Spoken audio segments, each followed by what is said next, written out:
penubuhan jawatan kuasa pemulihan dadah, JKPD Daerah Miri telah memberikan impak yang terbaik dalam usaha memperkasakan program perawatan dan pemulihan dalam komuniti bagi membantu pengakalan kepulihan klien EDK di sini. Memang banyak membantulah, dari semangat, dorongan. Banyak membantu kita lah. Ini sangat bagus sebagai untuk pemulihan terhadap kami, yang sangat-sangat membantu saya dalam pemulihan saya lah. Perubahan suami saya sekarang dia lebih baik, sangat membantu, 100% membantu betul. Kita telah pergi ke 4 daerah dan juga kita telah membawa pengerusi JKPD bahagian Miri untuk memberi sedikit perkongsian maklumat lah. Jadi hasil daripada 4 daerah yang kita tubuhkan iaitu JKPD Subis, JKPD Beluru, JKPD Marudi dan juga JKPD Telamusan.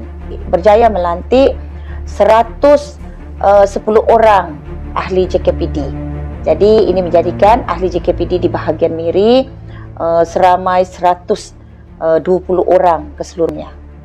Mereka sangat excited dan bersedia untuk menerima tugas dan tanggungjawab inilah kerana kepada mereka isu penagihan dadah ini merupakan isu sosial yang perlu diselesaikan bersama-sama dan mereka adalah ejen yang secara direct bersama dengan komuniti lah.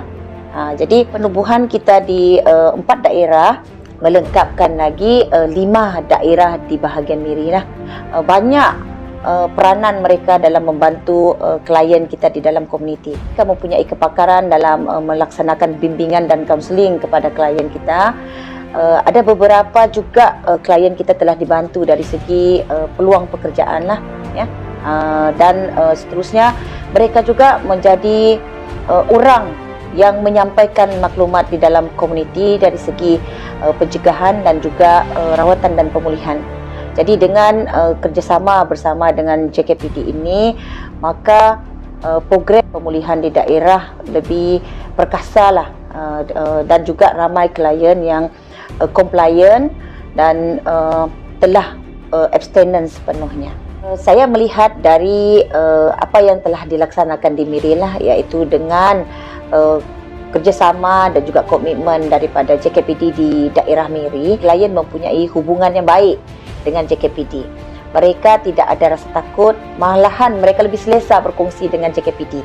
Sebab JKPD bukan memakai pakaian yang apabila mereka berkongsi, mungkin mereka takut mereka dikorek ke untuk mendapatkan maklumat-maklumat lain. Tetapi bersama dengan JKPD mereka rasa lebih selesa, jadi lebih banyak perkongsian dilakukan dan melalui sumber ini jugalah kita dapat membuat banyak penerokaan berkaitan dengan isu penyalahgunaan dadah di bahagian Miri. Kemudian yang kita melihat kita punya klien, mereka lebih mudah menghubungi JKPD, terutamanya di kawasan yang mereka diami. Mereka sudah mempunyai repo ya, jadi mereka mudah memberitahu apakah isu-isu dan masalah mereka. Waimah sehingga kepada apabila tidak dapat melaporkan diri pun mereka akan melapor dengan ketua kampung mereka ni, ketua kaum yang automatik juga dia adalah ahli JKPD kita lah. Kita telah membuat mesyuarat dan pemilihan jawatan kuasa setiap JKPD dan saya melihat mereka adalah orang yang tepat dilantik pada sesi inilah, iaitu tahun 2023 sehingga 2025. Jadi kita melihat mereka ni memang bersedia untuk menjalankan peranan dan fungsi lah, ya. Ada pengerusi yang bertanya, "Puan, kami sudah boleh start buat program kah?" Macam tu. Jadi pada saya mereka apabila mereka faham peranan, mereka tahu apa nak buat, lebih mudahlah. Dan melalui penubuhan JKPD ini di 5 daerah secara keseluruhan yang di bahagian Miri, memang kita secara tidak langsung dan juga secara langsung dapat memperkasakan perkhidmatan rawatan dan pemulihan. Kita berharap selepas ini lebih ramai lagi mereka yang akan tampil menjalani rawatan secara sukarela di AADK dan juga klien kita yang berada di dalam komuniti terus kekal pulih sebab JKPD memainkan peranan dalam membantu klien kita yang aftercare. Saya Haji Yusri bin Haji Zainul Zaman, pengurusi JKPD daerah Miri. Saya sudah memegang jawatan sebagai pengurusi, ini adalah penggal kedua, membantu pihak IDK dalam program-program dan aktiviti bersama mereka. Bila saya ditawarkan memberi sumbangan di dalam JKPD, saya mengambil tanggungjawab ini sebagai satu cabaran. Dan apabila saya memasuki JKPD, menyertai JKPD bersama rakan-rakan saya yang lain, barulah kita sedar bahawa tanggungjawab untuk memulihkan masyarakat, menyenangkan masyarakat, memulihkan klien-klien ini bukanlah tanggungjawab ADK semata-mata, dan bukanlah satu program yang kita boleh jalankan secara one-off, satu program yang berterusan. Sebab itu melalui program JKPD, kita telah merancang beberapa program yang telah pun kita laksanakan, sedang laksanakan dan akan laksanakan. Sebagai contohnya program khidmat bimbingan kepada klien RPDK kita, iaitu klien yang menjalani rawatan dan pemulihan dalam komuniti. Program sokongan, sudah tentu keluarga lah yang memainkan peranan yang sangat penting. Di dalam program-program kita ajak bersama keluarga-keluarga mereka ini supaya hadir melihat program-program yang kita jalankan. Klien-klien ini merasakan ada keluarga yang menyokong mereka, inginkan mereka berubah 100%. Selain daripada keluarga, juga adalah rakan-rakan yang sama-sama ingin berubah ke arah yang lebih baik.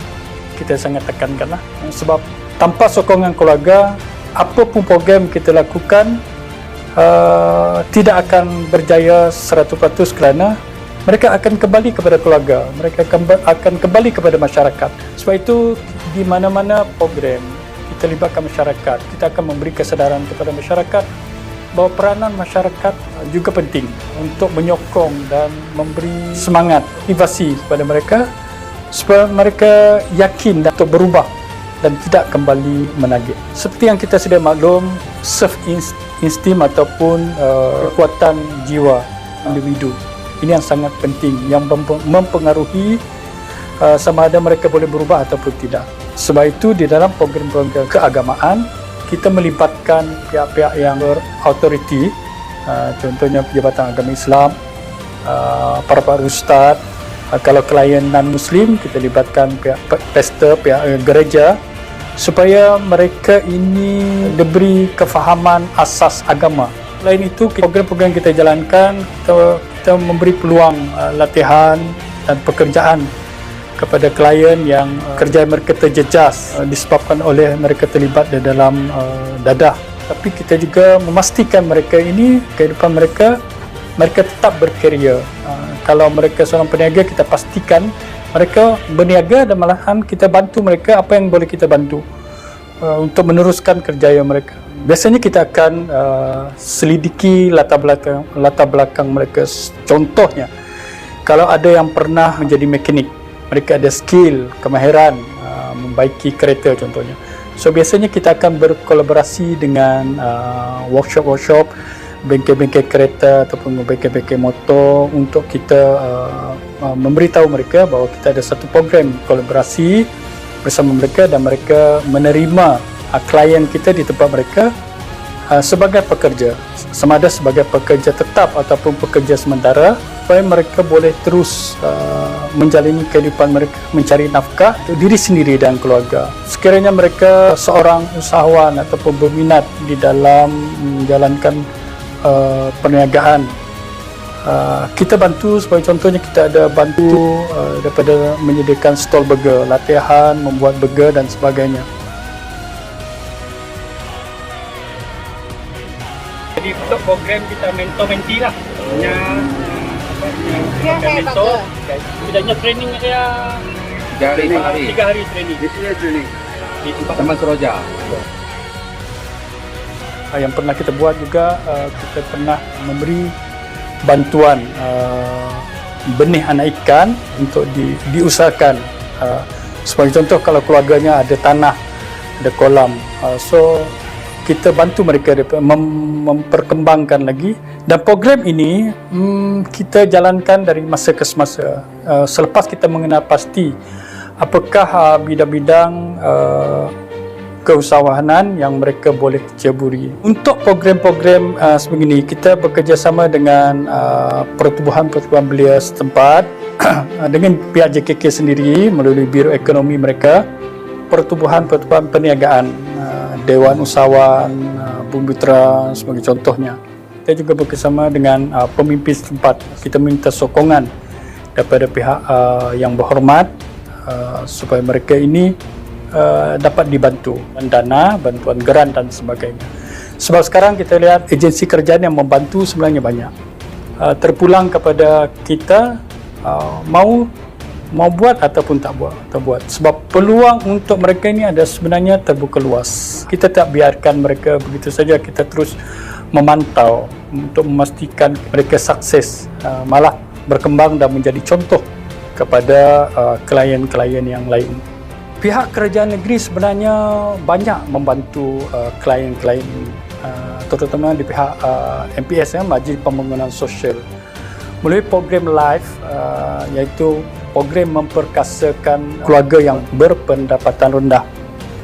Kita ada bantuan maksimum RM5,000 untuk membantu bukan saja klien tetapi keluarga klien yang memerlukan. Mereka boleh memohon melalui JKPD. Kita akan melihat di mana bantuan-bantuan ini perlu kita salurkan. Sebagai contoh yang kita sebut tadi, kalau contohnya mereka mempunyai anak-anak yang ingin belajar tapi disebabkan ayah mereka terlibat dengan dadah dan masih dalam program pemulihan, tidak ada mempunyai income yang tetap, kita bantu mereka supaya anak-anak mereka tidak tercicir. Kita juga libatkan mereka dalam aktiviti amal dan sebagai contoh aktiviti keagamaan, gotong royong, rekreasi, sosial, kebajikan dan sebagainya, untuk supaya mereka ini bermasyarakat, supaya masyarakat menerima mereka dan supaya mereka juga merasakan bahawa masih ada masyarakat di sana yang sebenarnya sayang kepada mereka. Dan kita libatkan semua agensi, bermula pada pemimpin komuniti setempat, agensi-agensi kerjaan, institusi keagamaan seperti masjid, gereja, pertubuhan-pertubuhan belia setempat, rela, rukun tetangga, JKK, semua yang kita rasakan boleh membantu mereka kembali hidup seperti biasa dan diterima oleh masyarakat. Untuk klien ataupun mereka terlibat dengan dadah yang terutama di luar bandar yang tidak mempunyai akses kemudahan seperti di bandar, komuniti setempat itu berhubung dengan pihak JKPD yang terdekat.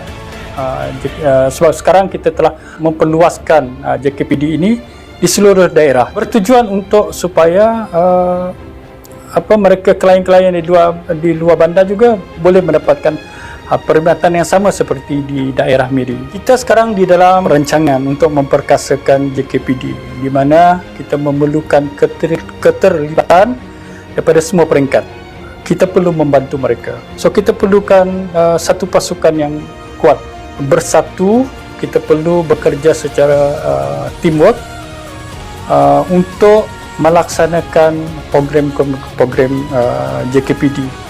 Dan ini yang sedang kita usahakan sepenuhnya.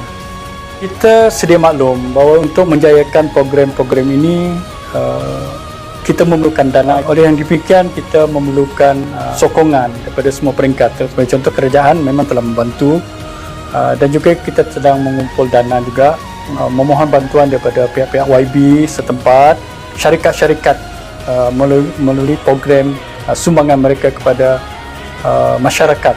So kita beri mereka faham bahawa syarikat juga perlu membantu. Syarikat-syarikat yang berjaya, yang punya keuntungan yang besar, mereka perlu menyumbang balik kepada komuniti melalui program-program yang kita salurkan. Dan tak lupa juga kita sentiasa libatkan keluarga-keluarga.